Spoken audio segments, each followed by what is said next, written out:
नया घर या मकान बनाते वक्त वास्तु का ध्यान रखना जरूरी है। यदि आपने प्लॉट खरीदने से पहले भूमि परीक्षण करा लिया है और अब आप उस भूमि पर अपने सपनों का घर बनाने जा रहे हैं, तो आपको वास्तु के अनुसार नया घर बनाने के लिए 5 बातों का ध्यान रखना जरूरी है। अन्यथा वास्तु दोष के कारण आप घर में नुकसान उठा सकते हैं। 1. घर निर्माण का शुभ माह। गृहारंभ आपको वैशाख, श्रावण, कार्तिक, मार्गशीर्ष और फाल्गुन मास में करना चाहिए। इससे आरोग्य तथा धन धान्य की प्राप्ति होती है। 2. घर की नींव। मकान बनाने के पूर्व नींव खोदी जाती है और उस नींव में वास्तु के अनुसार धातु का एक सर्प और कलश रखा जाता और फिर नींव रखी जाती है। इस कार्य को पंडितों द्वारा विधिवत किया जाता है।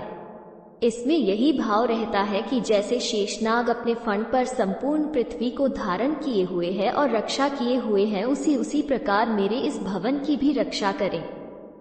नींव में चांदी के नाग बनाकर रखा जाता है। उसके साथ विष्णु रूपी कलश को क्षीर सागर का भी प्रतीक माना है, जिसमें जल और दूध मिला होता है, और उसमें जो सिक्का रखा जाता है वो देवी लक्ष्मी जी का प्रतीक है। तीनों का विधिवत रूप से पूजन होता है। 3. गृह का आकार। चौकोर तथा आयताकार मकान उत्तम होता है। आयताकार मकान में चौड़ाई की दुगुनी से अधिक लंबाई नहीं होनी चाहिए। कछुए के आकार वाला घर पीड़ादायक है। कुंभ के आकार घर कुष्ठ रोग प्रदायक है। यदि आपका प्लाट वर्गाकार है तब उसमें आगे की जगह छोड़ते हुए पीछे की तरफ मकान बनाना चाहिए। यदि आपका प्लाट आयताकार है तब उसमें मकान आगे ही बनाना चाहिए। यदि आपका टैपिंग प्लाट है तब भी उसमें आयताकार प्लॉट की तरह ही मकान बनाएं तथा बिल्कुल पीछे दोनों कोनों पर एक तेज लाइट लगाएं। यदि आपके मकान के पीछे पहाड़ी, बड़ा पेड़, बड़ी इमारत आदि है तो उत्तम। यह आपको सुरक्षा प्रदान करती है। 4. मकान के कोने। 3 तथा 6 कोण वाला घर आयु का क्षय कारक है। 5 कोण वाला घर संतान को कष्ट देने वाला है। 8 कोण वाला घर रोग उत्पन्न करता है। 8 कोने के मकान लंबी बीमारी, मुसीबत और मृत्यु को दर्शाता है। शनि अष्टम में होने के संकेत। 18 कोने के मकान है तो धन की हानि, विवाह का नहीं होना।